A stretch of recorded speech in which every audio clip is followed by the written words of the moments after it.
नेपाल के संहिता शास्त्री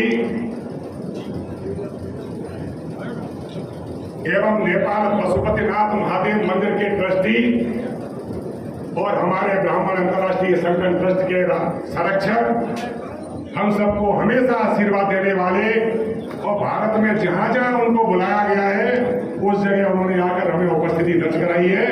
ऐसे हम सबके आदर्श आदरणीय स्वामी अर्जुन प्रसाद बस्तोला जी भी हमारे बीच पधारे हैं। उनका इस चंबल की धरती पर हार्दिक स्वागत और अभिनंदन करता हूं।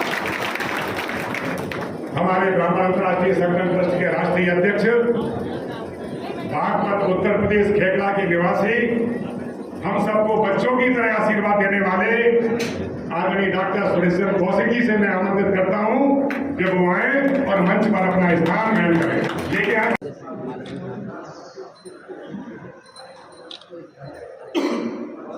जय कल्कि भगवान की जय। 6 साल से ब्राह्मण माँ को आशीर्वाद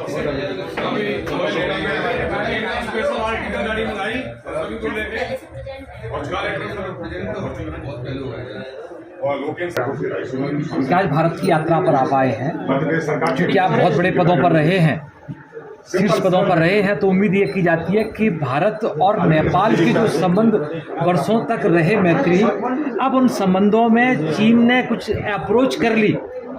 चीन के अप्रोच करने से भारत के और नेपाल के संबंधों में जो खटास आ रही है, उसको आप किस रूप में देखते हैं?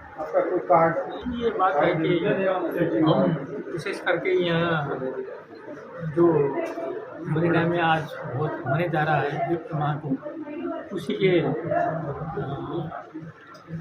लिए जो यहाँ के कौशिक जी हैं और ये ऑर्गेनाइज़र हैं, उन्होंने निमंत्रण किया और एक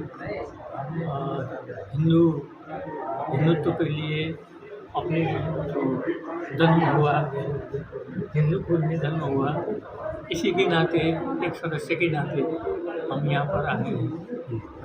इसलिए सबसे पहले ये कार्यक्रम जो है आज होने जा रहा है।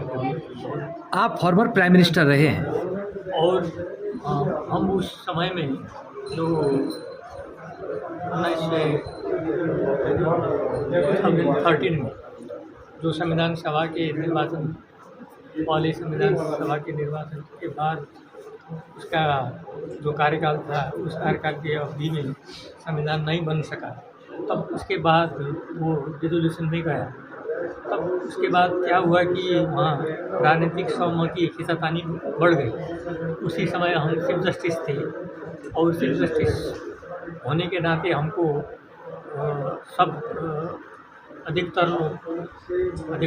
मेजर पार्टी मिलके हमको वो निर्वाचन के लिए मूल कार्य निर्वाचन के लिए और हमारे अध्यक्षता में मंत्रिपरिषद हुआ और उस समय हम चीफ जस्टिस थे। हमने वो कार्य करने के लिए मंत्रिपरिषद का अध्यक्ष का काम किया और प्रधानमंत्री का जो कामकाज जो है वो हेड ऑफ द गवर्नमेंट का वो संभाला। तो उसके बाद निर्वाचन करके और उसके बाद संविधान आया। इस समय हमारा समय ऐसा था। उस समय में बहुत अंतर्राष्ट्रीय सहयोग भारत से और यूएन से, दुनिया के सब जगह से, सब देशों से, सब इंटरनेशनल ऑर्गेनाइजेशन से बहुत सहयोग मिल गया और हमारा संबंध उसी समय में बहुत प्रगाढ़ संबंध चल रहा था।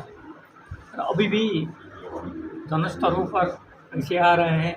देखिए ये स्वामी जी जैसे हैं और ये है, काठमांडू जाते हैं, पशुपतिनाथ का दर्शन होता है, जो हिंदू धर्म का और हमारा जो आपस जन स्तर का संबंध है, वो संबंध में किसी भी हमको नहीं लगता है किसी भी बात से, किसी भी कोई और तरीके से उस संबंध में कोई इधर उधर नहीं होता है, तो ऐसा लगता है। जहाँ तक आपने कहा कि चाइना का संबंध है, उस चाइना का संबंध नेपाल से अलग है, भारत का संबंध नेपाल से अलग है, रूस के अलग है। राष्ट्रों का अपना संबंध अपने हिसाब से है, इसलिए दूसरों के संबंध से और दूसरे राष्ट्र के संबंध के बीच में कोई इधर उधर होने नहीं देना चाहिए अंतर्राष्ट्रीय संबंध में। और नेपाल का जो तटस्थता है, नेपाल का जो तटस्थ परराष्ट्र नीति है, उसी आधार पर नेपाल चल रहा है। संविधान में ही ऐसा है, इसीलिए इसमें कोई शंका करना नहीं चाहिए कि नेपाल भारत के संबंध में और संबंध से कोई मुद्दा है, इसीलिए आगे चलता रहेगा। और विभिन्न एनालिसिस करने वाले विभिन्न चरणों में कुछ बात आते हैं तो परिवार में भी आता है, इधर भी आता है, उधर भी आता है, वो बात दूसरी बात है। लेकिन फंडामेंटली वो अपने रास्ते पर हम दोनों देशों का संबंध आगे बढ़ रहा है, आगे चलता रहेगा और निरंतर नेपाल भारत आगे बढ़ रहा है।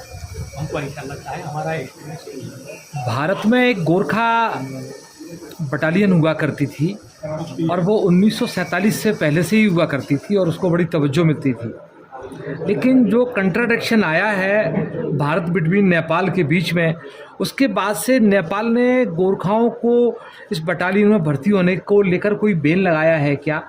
और सरकार भी भारत की बहुत ज़्यादा उसमें भर्ती में तवज्जो नहीं दे रही है। इस चीज़ को आप किस रूप में देखते हैं? वो मामला इंटरनल मामला है, सरकार का मामला है। वो मामला में तो हमारा पहुंच नहीं है। अभी का रिसेंट लोग अभी इधर का बात कर रहे हैं, उसमें तो हमारा अप्रोच नहीं है। इसलिए गोरखा का जो भर्ती का जो मामला है अभी तो चल रहा है ना, उसमें तो कोई फर्क नहीं है जी। इसलिए उस आयाम से संबंधों का इधर उधर होने का बात नहीं है। ठीक है, हमको ऐसा नहीं लगता।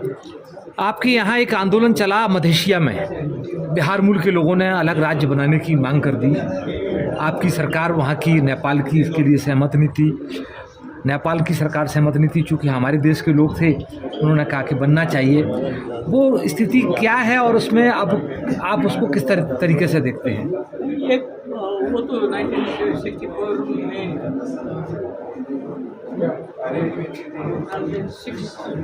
6 शायद मधेश आंदोलन हुआ था। उस इंक्वायरी में हमारे अध्यक्षता में वो इंक्वायरी कमीशन हुआ था। अच्छा, इसलिए वो आ गया और संविधान में जो संहिता की सब लोग इंक्लूसिव, ये सब बात हो गई है। और स्टेट भी 7 प्रोविंस हो गए हैं। अब उनकी कोई प्रॉब्लम रही है क्या? उतना प्रॉब्लम नहीं है, अब नहीं। काम करने का बात है। और जो संविधान में व्यवस्था है जी, उसको आगे ले जाना है, आगे बढ़ाना है, उसको कार्यान्वयन में ले जाना है, उतना ही। एक सवाल कर रहा था मैं आपसे, बड़ा इम्पोर्टेंट सवाल था कि आरएसएस का ज़माना था, राष्ट्रीय स्वयंसेवक संघ, और वीर सावरकर साहब थे और अंग्रेज़ों का शासन था भारत में। तब एक बार ये मांग उठी कि अगर भारत का कोई राजा बनेगा या नेता बनेगा तो उसे हम नेपाल से लाकर भी बना सकते हैं, क्योंकि हमको अंग्रेज़ पसंद नहीं है। नेपाल ने अपने आप को हिंदू राष्ट्र घोषित कर रखा है, तो हम नेपाल से लाकर अपने देश में राजा पसंद कर सकते हैं, लेकिन अंग्रेज़ नहीं पसंद करेंगे। आज स्थिति यह है कि चाइना के इंटरफेरेंस के वजह से भारत और नेपाल थोड़ा सा दूरी बनाए हुए हैं। तो मैं जानना चाहता था कि ये स्थिति में कैसे सुधार आएगा। कल ये स्थिति थी कि हम नेपाल के लोगों को अपना राजा बनाने को तैयार थे, क्योंकि हिंदू राष्ट्र था। अब जो संविधान संशोधन हुआ है नेपाल में, अब नेपाल ने कहा कि हम हिंदू राष्ट्र नहीं हैं, हम धर्मनिरपेक्ष राष्ट्र हैं। तो ये नेपाल ने स्टेप क्यों लिया कि हम धर्मनिरपेक्ष हैं, और भारत तो गरजता था हिंदू राष्ट्र होने की वजह से? वो तो संविधान जी, वो संविधान बनाने वाले जाने के बारे में संविधान बन गया। नहीं, आप चूंकि फॉर्मर प्राइम मिनिस्टर रहे हैं, हो गया। आपका व्यू क्या कहता है? हो गया वो बात को, तो अभी तो हम जो उसको मान के आगे बढ़ने का सवाल है जी। इसलिए अभी उसमें ये बात है। आगे हिस्ट्री में ऐसा समय तो सापेक्ष रूप में चलता है, समय सापेक्ष रूप में बात होती है, समय सापेक्ष रूप में सब बिहेवियर होता है। इसीलिए पहले का बात और अभी का बात में डिफरेंस है, सिचुएशन डिफरेंस है, और संबोधन करने का परिस्थिति भी डिफरेंस है, मान का चेतना भी फर्क है। इसीलिए उसी हिसाब से आप कुछ जवाब देना चाह रहे थे? ठीक है। और स्वतंत्र रूप में स्वतंत्र रूप से सब हमारा मूल्य मान्यता, धार्मिक मान्यता परंपरा से चल रही धार्मिक मान्यता, पशुपति की पूजा आजा का व्यवस्था और मंदिरों की पूजा आजा का व्यवस्था, वो व्यवस्था में कोई इंटरफेयर कर नहीं सकता। इसीलिए धार्मिक निरपेक्षता होते हुए भी धर्म का संरक्षण है।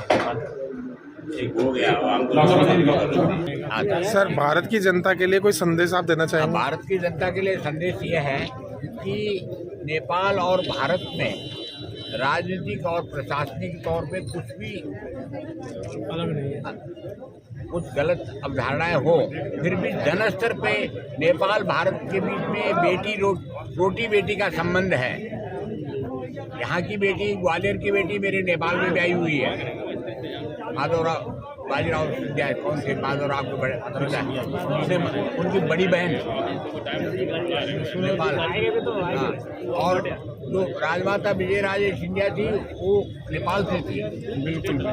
और माता जानकी नेपाल से, भगवान राम अयोध्या से थे। और जिसमें आप श्रीमद् भागवत बोलते हैं ना, राजा परिषद की माता नेपाल से थी, उसका नाम उत्तरा था। सर, संबंध ये है। हिंदू राष्ट्र है क्या? हिंदू राष्ट्र है? हिंदू राष्ट्र मतलब आपके भारत में यूपीए 1 गवर्नमेंट के टाइम में सोनिया गांधी ने खत्म किया है। हिंदू राष्ट्र बस वो मैं सीधी बात बोल रही हूँ। और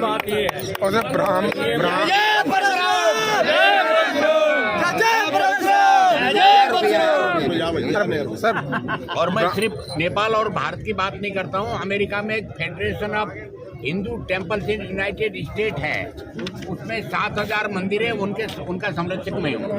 अमेरिका में federation of Hindu temples of United state है, इसमें 7000 मंदिर है पूरे अमेरिका के 50 स्टेट में, उसका संरक्षक मैं हूँ।